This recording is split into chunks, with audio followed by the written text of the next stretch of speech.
और आइए आपको दिखाते हैं सोनल माता के जन्म शताब्दी समारोह पर प्रधानमंत्री का वीडियो संदेश।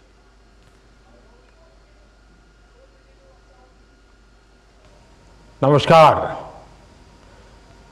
वर्तमान गादीपति पूज्य कंचन मां, व्यवस्थापक पूज्य गिरीशापा,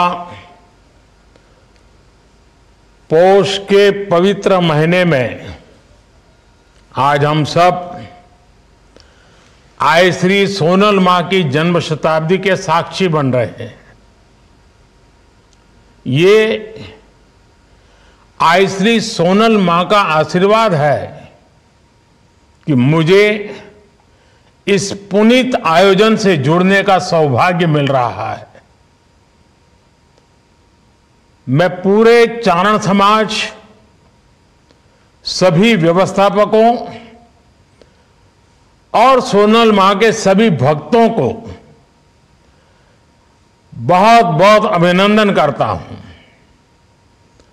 मढ़ड़ा धाम चारण समाज के लिए श्रद्धा का केंद्र है, शक्ति का केंद्र है, संस्कार परंपरा का केंद्र है। मैं आय के श्री चरणों में अपनी उपस्थिति दर्ज कराता हूं, उन्हें प्रणाम करता हूं। मेरे परिवारजनों, जन्म शताब्दी के इस 3 दिवसीय महोत्सव के बीच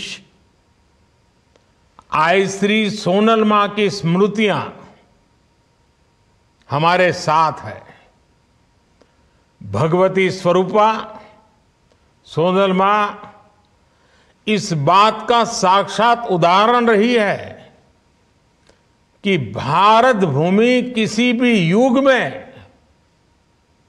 अवतारी आत्माओं से खाली नहीं होती है।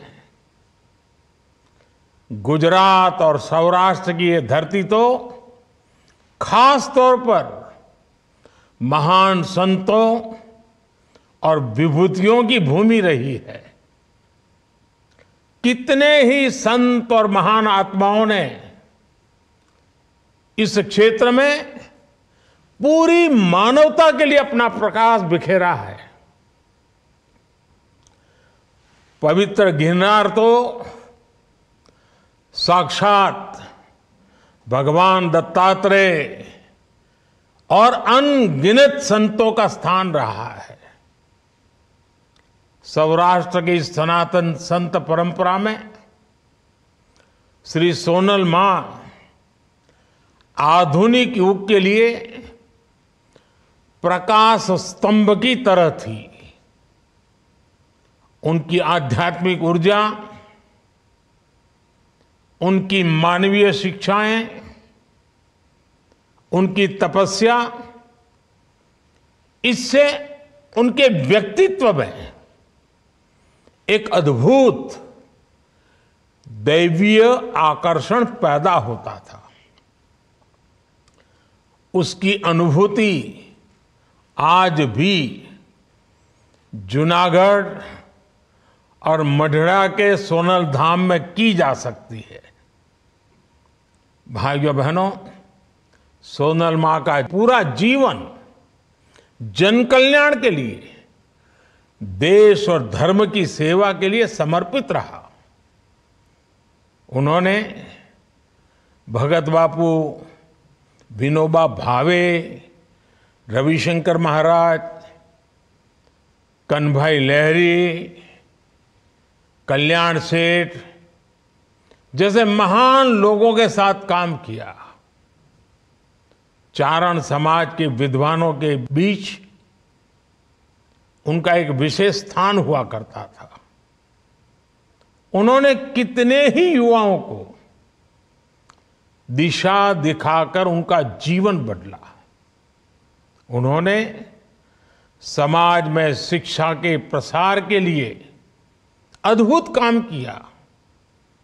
सोनल मां ने व्यसन और नशे के अंधकार से समाज को निकालकर नई रोशनी दी। सोनल मां समाज को कुरीतियों से बचाने के लिए निरंतर काम करती रही। कच्छ के बोवार गांव से उन्होंने बहुत बड़ा प्रतिज्ञा अभियान शुरू किया था। उन्होंने परिश्रम करके आत्मनिर्भर बनने पर हर किसी को सीख दी थी और उस पर जोर दिया था। पशुधन के प्रति भी उनका उतना ही बल था। पशुधन की रक्षा करने पर वो हर क्षेत्र में हर समय आग्रह करती थी। साथियों, आध्यात्मिक और सामाजिक कार्यों के साथ ही सोनल मां देश की एकता और देश की अखंडता की भी एक मजबूत प्रहरी थी।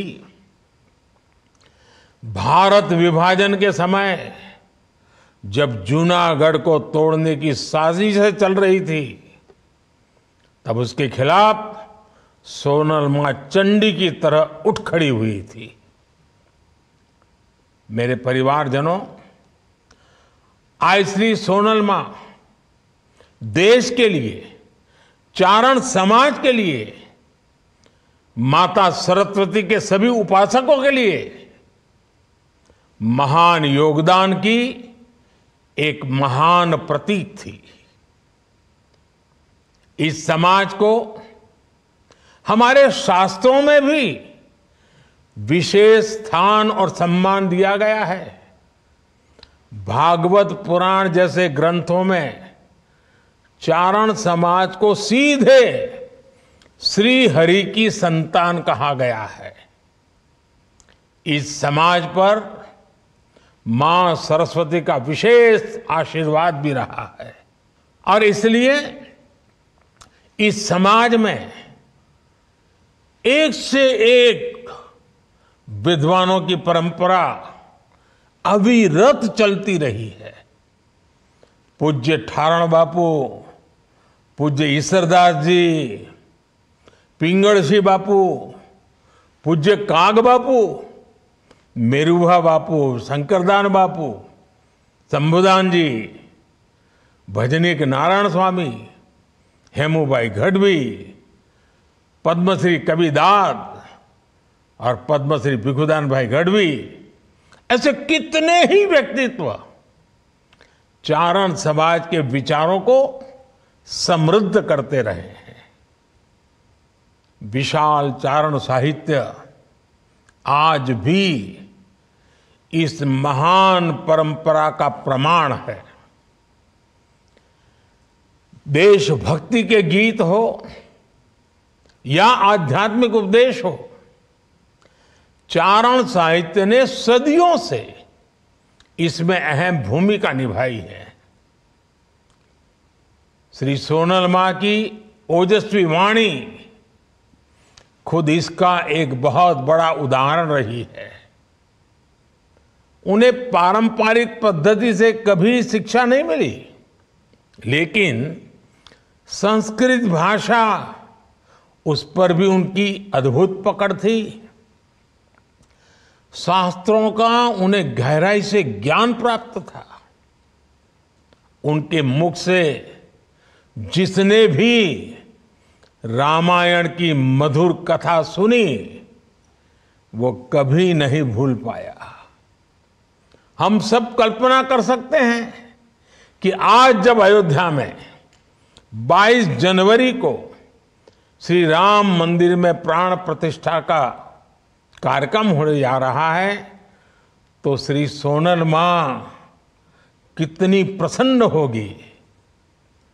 आज इस अवसर पर मैं आप सभी से 22 जनवरी को हरेक के घर में शाम को श्री राम ज्योति प्रज्वलित करने का आग्रह भी करूंगा। कल से ही हमने अपने मंदिरों में स्वच्छता के लिए विशेष अभियान भी शुरू किया है। इस दिशा में भी हमें मिलकर काम करना है। मुझे विश्वास है हमारे ऐसे प्रयासों से श्री सोनल मां की खुशी अनेक गुना बढ़ जाएगी। साथियों, आज जब भारत विकसित होने के लक्ष्य पर, आत्मनिर्भर होने के लक्ष्य पर काम कर रहा है, तो आज श्री सोनल मां की प्रेरणा हमें नई ऊर्जा देती है। इन लक्ष्यों की प्राप्ति में चारण समाज की भी बड़ी भूमिका है। सोनल मां के दिए गए 51 आदेश चारण समाज के लिए दिशा दर्शक और पथ दर्शक है।